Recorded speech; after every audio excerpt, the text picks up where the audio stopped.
اعوذ باللہ من الشیطان الرجیم بسم اللہ الرحمن الرحیم وامہاتکم اللاتی، اور حرام قرار دی گئی ہیں تم پر امہاتکم تمہاری مائیں، اللاتی وہ مائیں کہ ارضعنکم جنہوں نے تم کو دودھ پلایا ہے، رضائی مائیں، اپنی ماں کے علاوہ کسی اور عورت کا دودھ پی لے تو وہ رضائی ماں بن جاتی ہے۔ تو حرام قرار دیے گئے رشتوں میں سے، محرمات میں سے اللہ نے فرمایا تمہاری وہ مائیں جنہوں نے تم کو دودھ پلایا ہے وہ بھی تم پر اللہ کی طرف سے حرام قرار دی گئی۔ نمبر 2، وَأَخَوَاتُكُم مِّنَ الرَّضَاعَةِ، اور تمہاری وہ بہنیں جو رضاعت سے ہیں، تمہاری دودھ والی بہنیں، یعنی اسی ماں کی آگے بیٹیاں، وہ بھی تمہاری بہنیں لگ جاتی ہیں کیونکہ ان کی ماں کا تم نے دودھ پیا ہے۔ اور اسی طرح ایک رشتہ وَأُمَّهَاتُ نِسَائِكُمْ، تمہاری اوپر حرام قرار دی گئی ہیں تمہاری بیویوں کی مائیں، یعنی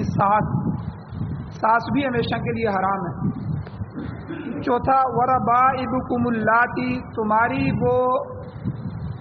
پروردہ بچیاں، وہ بچیاں کہ جو فی حجورکم تمہاری پرورش میں ہیں،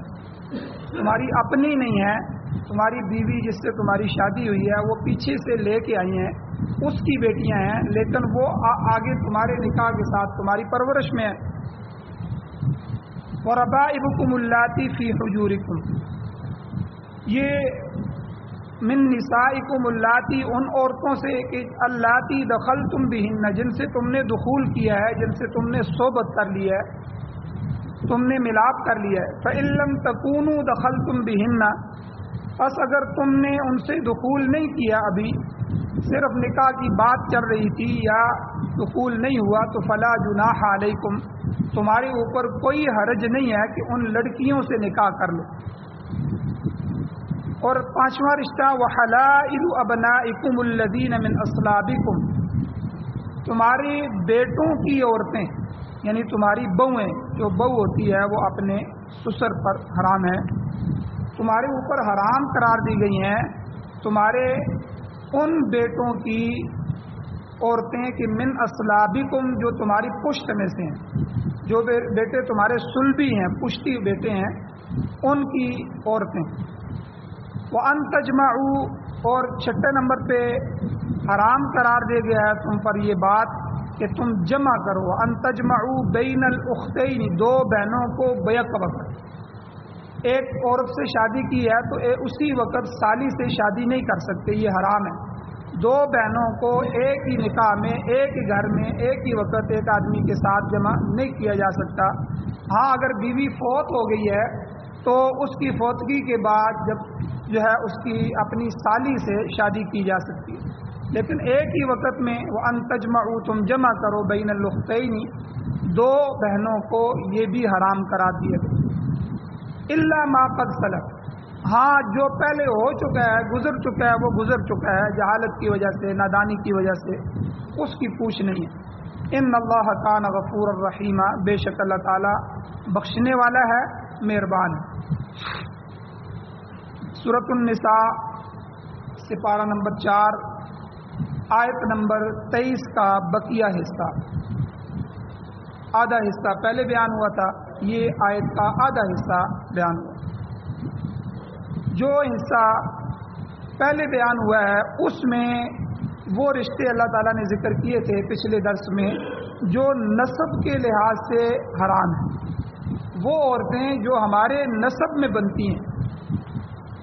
وہ عورتیں اللہ نے پہلے ذکر کی تھی، وہ 7 قسم کی عورتیں ہیں۔ خلاصہ یہ ہے پچھلے درس کا، ایک تو اللہ تعالیٰ نے فرمایا حرمت علیکم امہاتکم، سب سے پہلا رشتہ تمہاری مائیں تمہارے اوپر حرام، اور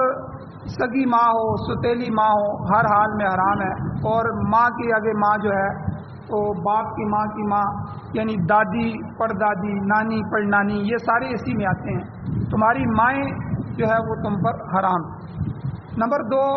نسبی رشتہ ہے، وہ بناتکم، تمہارے اوپر تم پر تمہاری بیٹیاں بھی حرام ہیں، بیٹی بھی نسب ہے، بیٹی کی بیٹی، پھر آگے بیٹے کی بیٹی کی بیٹی، یعنی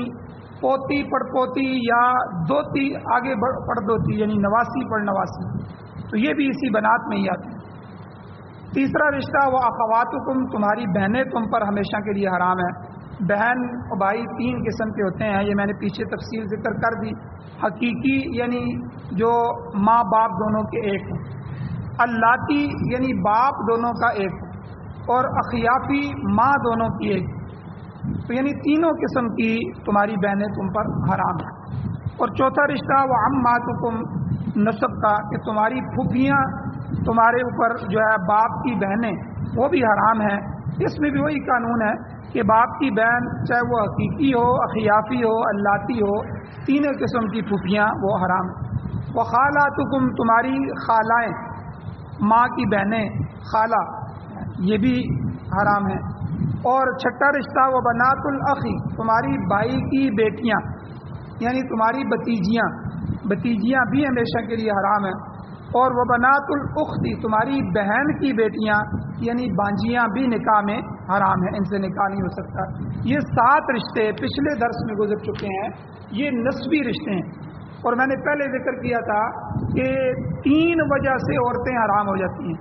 3 وجہ ہیں۔ ایک وجہ تو یہ ہے کہ نسب، جن میں یہ 7 عورتیں آتی ہیں، تو نسب جو آپ کا ہے وہ نسب مانے نکاح ہے، نکاح سے رکاوٹ پیدا کر دیتا ہے، حرام کر دیتا ہے۔ اس لیے ان کو محرم غیر محرم، کون سی عورتیں محرم ہے کون سی غیر محرم ہے، یہ ہمارے لیے محارم ہے، حرام کی گئی ہیں۔ تو اسی طرح دوسرا مسئلہ ہے رضاعت کا، جب دودھ پی لیا کسی عورت کا، محلے کی کسی عورت کا بھی یا شہر کے کسی عورت کا بھی بچے نے دودھ پی لیا، وہ اس کی ماں بن گئی، آگے اس کے رشتے جو ہیں اسی طرح اس پر آ جاتے ہیں جس طرح حقیقی ماں کے رشتے ہوتے۔ تو رضاعت بھی یعنی دودھ پلانا بھی یہ عورت کو مرد کے لیے حرام کر دیتا ہے۔ اور تیسرا جو ہے وہ مصاہرت کا مسئلہ ہے، یعنی سسرالی رشتہ، کوئی عورت ساس بن گئی تو تب بھی حرام ہے، سالی ہے تو اس سالی کو ایک ہی وقت میں 2 بہنوں کو جمع کرنا، یہ مصاہرت کا رشتہ کہتے ہیں۔ یہ 3 قسم، نسب، رضاعت اور مصاہرت، سسرالی رشتے۔ تو ایک تو پچھلے درس میں بیان ہو گیا نسبی رشتے، یہ 7 عورتیں۔ تو آج کے درس میں اللہ تعالیٰ نے رضاعت اور مصاہرت ان دونوں کو بیان فرمایا، دودھ پینے کے مسئلے کے جو رشتے ہیں اور سسرالی جو رشتے ہیں جو ہمارے اوپر حرام۔ پہلا اللہ نے فرمایا وَأُمَّهَاتُكُمُ اللَّاتِي أَرْضَعْنَكُمْ، تمہاری وہ مائیں تم پر حرام قرار دی گئی ہیں جنہوں نے تمہیں دودھ پلایا ہے۔ وَأَخَوَاتُكُم مِّنَ الرَّضَاعَةِ، اور تمہاری دودھ شریک بہنیں بھی تم پر حرام، مائیں بھی حرام ہیں اور پھر دودھ شریک بہنیں بھی حرام ہیں۔ اب یہاں آیت کریمہ میں رضاعت کے اعتبار سے صرف 2 رشتوں کا ذکر کیا، جس عورت کا دودھ پیا ماں، آگے اس کی بیٹیاں بہنیں، وہ آپ کی بہنیں 2۔ تاہم حضور علیہ الصلوۃ والسلام کی وضاحت اس میں موجود ہے، احادیث موجود ہے۔ حضور نے حدیث میں، یاد رکھیں قرآن مجید جو ہے یہ متن ہے اور حضور کی حدیث اس کی شرح ہے۔ بہت سارے مسائل میں قرآن مجید نے اصول بیان فرمائے، صرف آگے تشریح حضور نے فرمائی۔ جیسے قرآن نے بے شمار سینکڑوں مرتبہ نماز کا حکم دیا، لیکن نماز کی رکعتیں کتنی ہیں، نماز میں رکوع سجدے کی کیفیت کیا ہے، تسبیحات کون کون سی پڑھنی ہے، نماز کے سینکڑوں جو مسائل ہیں وہ حضور علیہ السلام نے بیان فرمائے، قرآن میں وضاحت سے نہیں ملیں گے۔ تو قرآن ایک اصولی کتاب ہے، اس میں سارے اصول آگے ہیں اور حضور اس کی تشریح ہے۔ تو یہاں بھی آیت میں تو اللہ نے 2 رشتے بیان فرمائے، ایک تو جس عورت کا آپ نے دودھ پی لیا وہ ماں بن گئی اور اس کی بیٹیاں آپ پر حرام ہے، وہ آپ کی بہنیں بن گئی۔ لیکن حدیث نے مزید تشریح فرمائی ہے، حضور نے فرمایا یحرم من الرضاعۃ ما یحرم من النسب، کہ جو رشتے نسب کی وجہ سے حرام ہے، پیچھے نسبی رشتے 7 بیان ہوئے ہیں، نسب کی وجہ سے جو رشتے حرام ہوتے ہیں، حضور نے فرمایا رضاعت یعنی دودھ پینے کی وجہ سے بھی وہی رشتے حرام ہو جاتے ہیں۔ یعنی ماں بھی حرام ہو گئی، بیٹی بھی حرام ہو گئی، اس کی بیٹیاں بھی حرام ہو گئی اور بہنیں بھی حرام ہو گئیں۔ ماں کی بہنیں،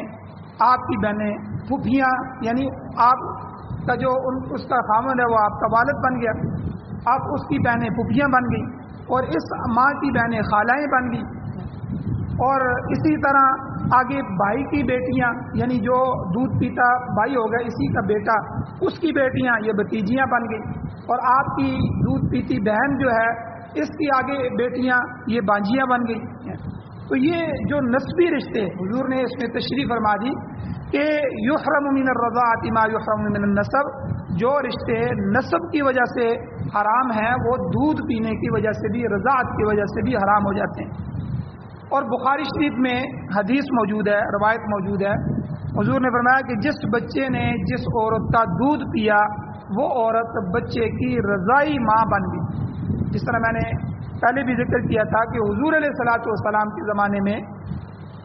عربوں میں یہ رواج تھا کہ عرب جو تھے وہ اپنے بچوں کو دیہاتوں میں بیچتے تھے،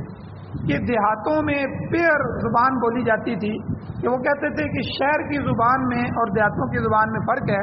اس لیے وہ دودھ پینے کی مدت باہر گزارتے تھے۔ اور یہی وجہ ہے کہ جب حضور علیہ الصلوۃ والسلام کی پیدائش ہوئی تو بہت ساری دائیاں مکہ میں بھی آئیں کہ ہم بچوں کو لے کے جائیں، اور وہ اس کا معاوضہ لیتی تھی، اس کے پیسے لیتی تھی کہ ہم آپ کے بچے کی پرورش کریں گی، آپ ہماری خدمت کریں۔ تو اسی طرح حضور علیہ الصلوۃ والسلام کی جو خدمت ہے دودھ پلانے کی، وہ اماں جو ہے وہ حلیمہ سعدیہ کی قسمت میں آئی، تو وہ حضور کو لے گئی، تو آپ علیہ الصلوۃ والسلام نے ان کا دودھ پیا، تو وہ آپ کی ماں بن گئی، اور ان کی بیٹیاں حضور علیہ السلام کی بہنیں بن گئی۔ ایک تو نسب سے ہیں، یعنی جو حضور کے خاندانی رشتے ہیں، اس میں نہ حضور کا کوئی بھائی ہے نہ حضور کی کوئی بہن ہے۔ تو ایک ہے رضائی رشتے، یعنی جس عورت کا حضور علیہ الصلوۃ والسلام نے دودھ پیا وہ عورت کے آگے جو بیٹے تھے بیٹیاں تھیں وہ حضور کے بہن بھائی۔ روایات میں آتا ہے کہ وہ بعد میں حضور کی وہ بہن آئی،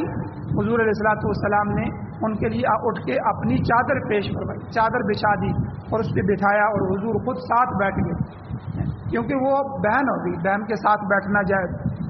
تو صحابہ حیران ہو گئے کہ یہ کون سی عورت ہے، کبھی حضور نے کسی عورت کے لیے اتنا اعزاز نہیں فرمایا سوائے حضرت فاطمہ کے، تو یہ کون ہے؟ تو بعد میں پتہ چلا جب وہ حضور کے پاس آئیں، انہوں نے کچھ مانگنا تھا، کچھ لینا تھا، حضور نے بڑی خدمت فرمائی، جب چلی گئیں تو پتہ چلا کہ یہ حضور علیہ السلام کی رضائی بہن۔ تو بہرحال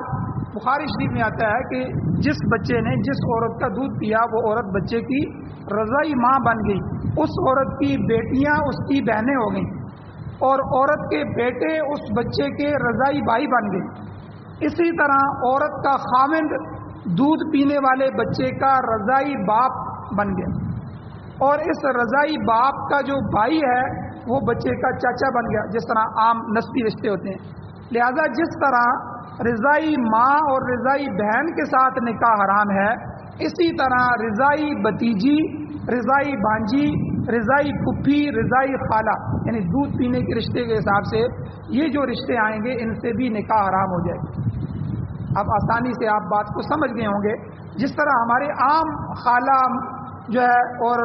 پھپھی اور ان کے آگے رشتے ایسے ہوتے ہیں، حالانکہ دیکھیں خالہ کی بیٹیوں سے ہمارا نکاح جائز ہے، پھپھیوں کی بیٹیوں سے نکاح جائز ہے، لیکن بھائی اور بہنوں کی بیٹیوں سے جو ہماری بھتیجیاں اور بانجیاں بنتی ہیں ان سے نکاح جائز نہیں۔ تو دودھ پینے کے لحاظ سے بھی اسی طرح جو نسبی رشتے حرام ہوتے ہیں وہ رضائی رشتے بھی حرام ہو جاتے ہیں۔ اور جب ماں حرام ہو گئی، اس سے یہ بات سمجھ آ گئی کہ ماں کی ماں، اور جب وہ باپ حرام ہو گیا، اگر یہ بیٹی نے دودھ پیا ہے، لڑکی نے پیا ہے، تو ظاہر بات ہے جس عورت کا دودھ پیا ہے اس کا خاوند اس کا باپ لگ گیا، باپ حرام ہے تو باپ کے آگے جو ہے باپ یعنی دادا وہ بھی حرام ہو گیا، لڑکا ہے تو اس کے لیے نانی بھی حرام ہوگی۔ تو یعنی یہ جتنے بھی رشتے اوپر تک جاتے ہیں جو نسب کی وجہ سے حرام ہے تو وہ سارے کے سارے رضائی بھی حرام ہو جاتے ہیں۔ یہ تو مسئلہ ہو گیا مسئلہ رضاعت۔ اب دوسرا مسئلہ آتا ہے کہ مدت رضاعت کیا ہے؟ کیا 10 سال کا لڑکا بھی کسی عورت کا دودھ پی لے کسی عورت کا تو وہ اس کی بھی رضاعت ثابت ہو جائے گی؟ 20 سال کا لڑکا پی جائے، جوان پی لائے کسی عورت کا، یا مدت کتنی ہے، کتنی مدت کے اندر اندر بچہ جو ہے اس کا یہ سمجھا جائے گا کہ یہ آپس میں جو ہے ماں بیٹا بن جاتے ہیں اور آگے رشتے بھی اسی طرح بن جاتے ہیں۔ مدت رضا، اس کے تعین میں فقہا کا تھوڑا سا اختلاف ہوا ہے۔ پہلا گروہ جو طبقہ ہے فقہا کا، اس میں امام شافعی رحمۃ اللہ علیہ، امام مالک رحمۃ اللہ علیہ، امام احمد بن حنبل رحمۃ اللہ علیہ، اور اسی طرح امام محمد، امام ابو یوسف رحمہم اللہ، یہ حضرات فرماتے ہیں کہ رضاعت کی مدت زیادہ سے زیادہ 2 سال ہے، کیونکہ اللہ نے قرآن مجید میں فرمایا کہ بچوں کو 2 سال دودھ پلاؤ، تو 2 سال دودھ پینے کے بعد اس کے بعد بچے کو دودھ چھڑوا دینا چاہیے۔ بچے کو دودھ پلانا جائز نہیں ہے، وہ حرام ہے۔ تو یہ دودھ پلانے کی مدت ہے، تو اسی مدت کے اندر اندر وہ کہتے ہیں کہ اگر کسی بچے نے 2 سال کے دوران کسی عورت کا دودھ پیا ہے تو وہ عورت اس کی رضائی ماں بن جائے گی، اور اس لحاظ سے باقی تمام رضائی رشتے بھی وجود میں آ جائیں گے، چچا بھی بن جائے گا، باپ بھی بن جائے گا، بہنیں بھائی بھی بن جائیں گے 2 سال کے اندر، اور ان رشتوں پر وہ تمام احکام نافذ ہوں گے جو حقیقی ماں کے رشتہ داروں پر عائد ہوتے ہیں۔ البتہ امام اعظم ابو حنیفہ رحمہ اللہ فرماتے ہیں کہ رضاعت کی مدت 2 سال نہیں ہے بلکہ 2.5 سال ہے، 2.5 سال۔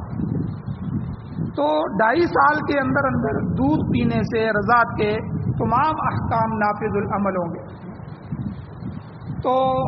یہ امام صاحب کا ہے، اور ہمارے ہاں فتویٰ بھی اسی پر ہے، اور احتیاط بھی اسی میں ہے کہ اس جو ہے 2.5 سال تک بچے کو جو ہے وہ اس میں شامل رکھا جائے۔ اب ایک متفقہ قانون ہے فقہا میں کہ مدت رضاعت کے بعد، یعنی یہ مدت گزر گئی، 2 سال یا 2.5 سال گزر گئے، اس کے بعد اگر کسی بچے نے یا کسی بڑے نے یا اس سے بڑی عمر والے نے کسی عورت کا دودھ پی لیا، حالانکہ یہ پینا جائز نہیں ہے لیکن کئی آدمی پی لیتے ہیں، تو کئی مسئلہ پوچھتے ہیں، حالانکہ شرم کی بات ہے لیکن مسئلہ اپنی جگہ مسئلہ ہوتا ہے۔ کئی دفعہ کوئی خاوند اپنی بیوی کے پستان اگر منہ میں لیتا ہے، تو اگر آپ کے بچے کی پیدائش ہوئی ہو تو ظاہر بات ہے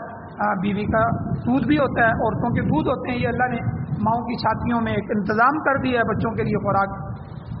تو اگر اس صورت میں وہ دودھ اس کے منہ کے اندر چلا جاتا ہے تو کوئی مسئلہ نہیں ہے، یہ فعل حرام کا، اس پر گناہ ہوگا، عمل حرام ہے، فعل ناجائز ہے، لیکن اس کی وجہ سے یہ رضاعت نہیں، کیونکہ یہ 2 سال اور امام صاحب کے قول کے مطابق 2.5 سال کے اندر اندر جو بچہ دودھ پیے گا وہ رشتے میں اپنے ماں بیٹا بن جائیں گے رضائی، لیکن اس سے اوپر مدت چلی گئی تو پھر وہ اگر پی بھی لیتا ہے تو وہ آپس میں یہ رشتے نہیں بنیں گے، کیونکہ حضور علیہ الصلوۃ والسلام کا ارشاد موجود ہے، نبی علیہ السلام کی حدیث ہے، حضور نے فرمایا انما الرضاعۃ من المجاعۃ، یعنی رضاعت کا اعتبار بھوک کے اعتبار سے ہے، یعنی رضاعت کا اعتبار اس مدت تک کے لیے ہے جب تک بچے کو بھوک لگتی ہے، وہ کھانا نہیں کھا سکتا اور صرف دودھ ہی اس کی خوراک ہوتی ہے۔ آپ دیکھتے ہیں بچہ ماں کا دودھ پیتا ہے تو وہ 2 سال 2.5 سال تک وہ مزید کوئی روٹی نہیں کھا سکتا، مزید سالن نہیں کھا سکتا، تو یہ مدت وہ ہوتی ہے جس میں بھوک لگنے پر اس کی خوراک ہی دودھ ہے۔ تو اس مدت کے اندر اندر وہ اگر اپنی خوراک کسی عورت سے حاصل کرتا ہے دوسری سے، تو اس سے بھی اس کا رشتہ ماں بیٹے کا جڑ جائے گا، اگر اس کے علاوہ اس سے بڑی عمر میں چلا جاتا ہے تو پھر یہ رشتہ نہیں جڑے گا، یہ مسئلہ بھی صاف ہو گیا۔ اسی طرح رضاعت کے کچھ مسائل اور بھی ہیں، مسائل بے شمار ہیں، لیکن چند موٹے موٹے میں یہاں ذکر کر دیتا ہوں، باقی جو مسئلہ جس وقت کسی کو پیش آئے تو وہ علماء سے پوچھ سکتا ہے۔ رضائی ماں جو ہوتی ہے جو دودھ پلائے وہ حقیقی ماں کی طرح ہو جاتی ہے، اس سے پردہ نہیں ہوتا۔ اب دیکھیں عام عورتوں سے پردہ ہے ہمارا، لیکن جب دودھ پی لیا، اب حضور علیہ الصلوۃ والسلام عورت بوڑھی ہو بڑی عمر کی ہو جس طرح بھی حضور پردہ فرماتے تھے، لیکن مائی حلیمہ سعدیہ انہوں نے دودھ پلا دیا، اب وہ ماں ہو گئی، اب ان سے پردہ ختم ہو گیا۔ جس طرح حقیقی ماں سے پردہ ختم ہو جاتا ہے، اسی طرح رضائی ماں سے بھی پردہ ختم ہو جاتا ہے۔ اسی طرح اس ماں کے ساتھ خلوت میں تنہائی میں بیٹھ سکتا ہے، جس طرح حقیقی ماں کے ساتھ بیٹھ سکتا ہے، ورنہ عام عورت کے ساتھ خلوت میں بیٹھنے سے، تنہائی میں بیٹھنے سے حضور نے منع فرمایا، شریعت نے منع فرمایا۔ حضور علیہ السلام نے ارشاد فرمایا کہ جب تم دو مرد اور عورت جمع ہوتے ہو تو تیسرا بیچ میں شیطان ہوتا ہے، ہمیشہ اس کی کوشش ہوتی ہے وہ ایک دوسرے کے حسن کو سامنے لے کے آئیں اور کوئی ایسی باتیں ہو جائیں تاکہ یہ گناہ میں داخل ہو جائے۔ اس لیے گناہ میں داخلہ یہ بات کی بات ہے، اس بات کی بات میں داخل ہونے سے پہلے ابتدائی بات ہی منع کر دی کہ مرد اور عورت جو آپس میں غیر محرم ہیں ان کا مل کے ایک جگہ تنہائی میں خلوت میں بیٹھنا بھی جائز نہیں۔ تو البتہ یہ جو ماں ہوتی ہے رضائی ماں، اس کا حکم حقیقی ماں کی طرح ہو جاتا ہے۔ البتہ بعض احکام ایسے ہیں جو حقیقی ماں سے اس کے مختلف ہوتے ہیں رضائی ماں کے۔ مثلا حقیقی جو ماں ہوتی ہے اگر وہ محتاج ہے تو اس کا خرچہ بیٹے کے ذمے ہے، بیٹا اپنے ماں کے اخراجات پورے کرے گا، مگر رضائی ماں کے لیے یہ ضروری نہیں۔ جس کا آپ نے دودھ دیا ہے اس کا خرچہ شرعی طور پہ آپ کے اوپر لاگو نہیں ہوتا جس طرح حقیقی ماں کا ہوتا ہے۔ ہاں آپ ان کا خیال رکھیں کیونکہ آپ نے ان کا دودھ پیا ہے، وہ آپ کی ماں کی مانند ہے، اگر ان پر کوئی آفت ہو جاتی ہے، کوئی پریشانی آ جاتی ہے، آپ وقفے وقفے سے ان کے پاس جاتے رہیں، جس طرح آپ حقیقی کی ماں کی خدمت کرتے ہیں تو اس ماں کی بھی خدمت کریں۔ تو لیکن شرعی طور پر یہ واجب فرض ضروری نہیں ہے جس طرح حقیقی، یہ مسئلہ مختلف ہے۔ اسی طرح دوسرا مسئلہ ہے حقیقی ماں جب فوت ہو جائے اس کی وراثت آگے بیٹوں کو چلی جاتی ہے، بیٹیوں کو چلی جاتی ہے، تو بیٹیوں کو جاتی ہے تو بیٹے کی ماں کو پہنچتی ہے،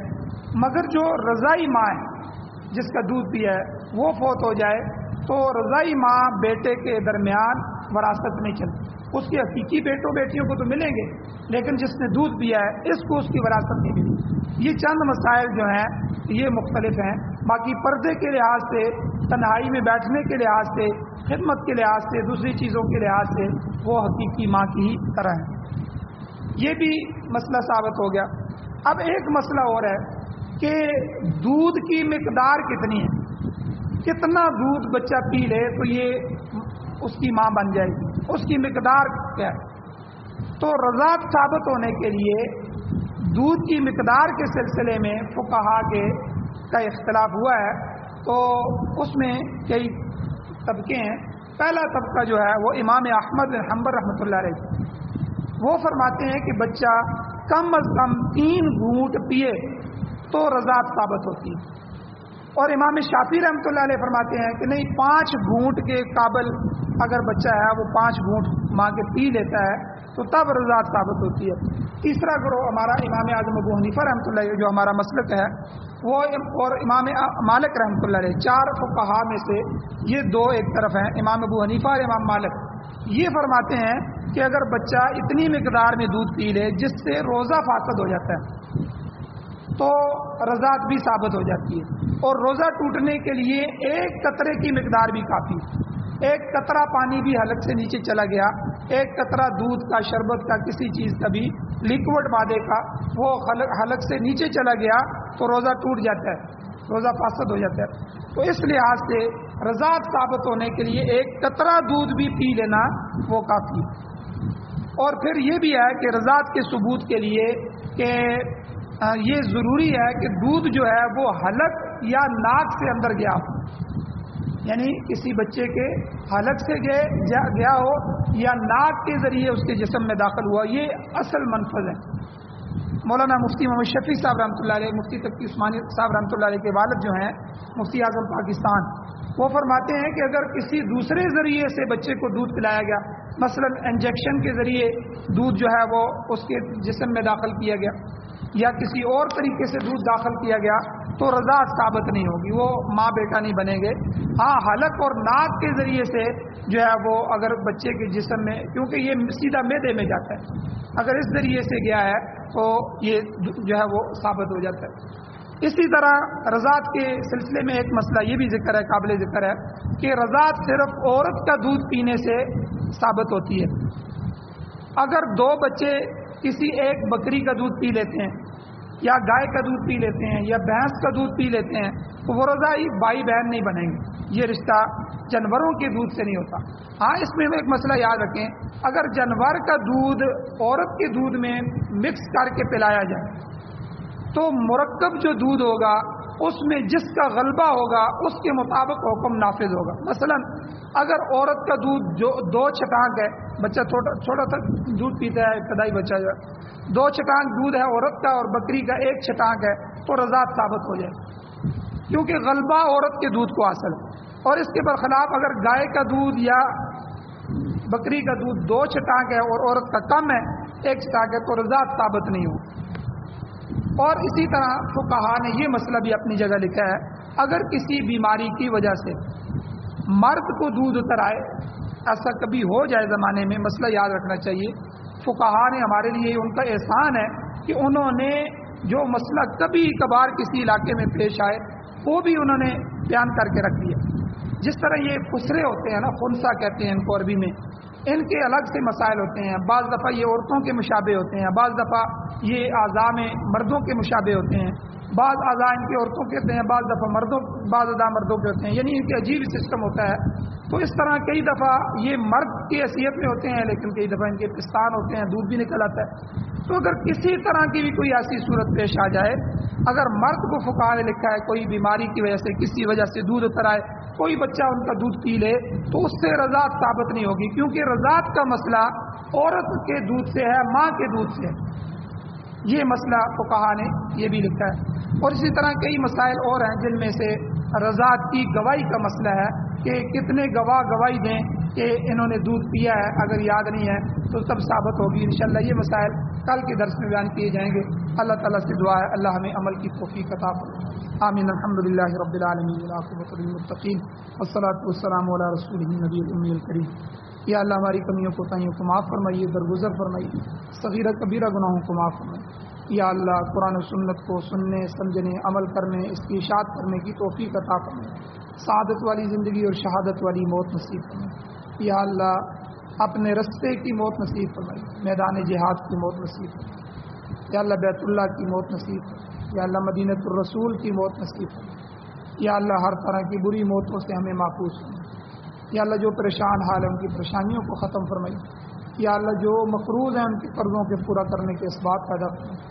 یا اللہ جو حضرات بیمار ہیں ان کی شفا عطا فرمائے. جو ایمان کی حالت سے اس دنیا سے جا چکے ہیں یا اللہ ان سب کی بخشش فرمائے. صلی اللہ تعالی علی خیر خلقہ محمد و آلہ